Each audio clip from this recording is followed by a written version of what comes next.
Nope, I haven't forgotten about our healthy quest through all the fruits and veggies of Don't Starve Together, everyone. And yup, we are almost done too, as pomegranates here are one of the last two remaining. Sadly, however, we didn't exactly save the best for last. Now don't get me wrong, they're not terrible, but their lack of versatility and overall rarity won't be enough to save them even if they are one of those truly odd good eats. For you see, while pomegranates will only heal us for 3 health per bite raw, the gains skyrocket to 20 health per munch when cooked. That said, the hunger and sanity restorations, or lack thereof I suppose, are still gonna leave much to be desired, even for Wartox players. But hold up, Beard, why the distinction there?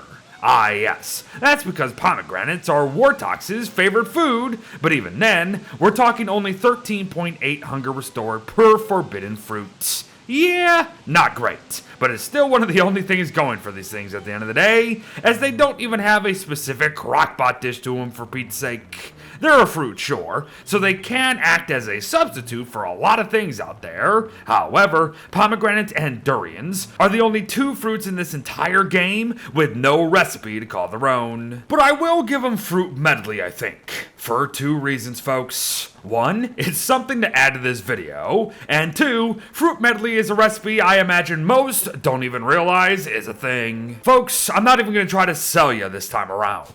Pomegranates kinda suck.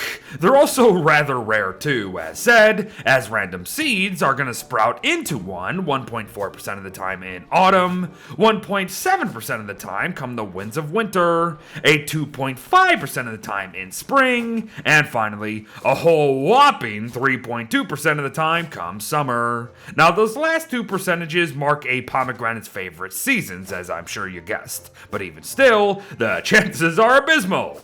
Plus, there are a lot of other crops I would grow in both spring and summer before ever considering pomegranates. Still, if you're gonna do it, you best do it right. So let me help ya. When farming, here is what you will want to look out for if pomegranates are indeed on your list. But identifying plants is never the hard part, as it's feeding them that gets people in this game. If we want the best for the symbols of death, we will want to match their seasons, water them, tend to them, and fertilize them at each stage necessary. Do so, and their not so giants will be yours. Grab a hammer and reap what you sow, of course. Or just don't really. For you see, for every crop in this game, we can simply match the seasons alone and still reap the crop itself and a specific crop seed for them, no matter what. So make notes. But yes, making a little effort will still go a long way, so knowing what fertilizers to produce is paramount. So get to making and spoiling mind bottles of growth formula starter immediately. And might I suggest a bit of cheeky toadstool spore farming here, or simply gathering any of the 3-in-1 fertilizers that we keep mentioning in these videos, as there's a reason for that. They're some of the best nutrients around.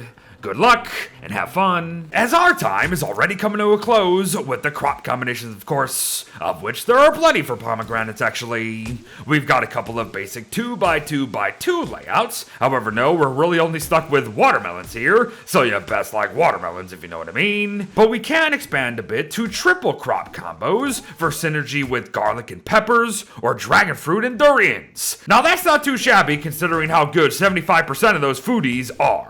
And even then, what you see here isn't everything. So alright then, I guess pomegranates do have at least 2 things going for them. Those being that a devil himself enjoys their juices, and how they help us make more of other crops that are way better than them in every way. Am I wrong? I kinda wanna be, honestly, as this journey through all the fruits and veggies have been fun and enlightening, but hey, you can't win them all, am I right? A couple rotten picks don't ruin the entire batch. Thanks for watching, folks. Well wishes to all, don't be tempted, and I'll see you in the next one. Bye-bye.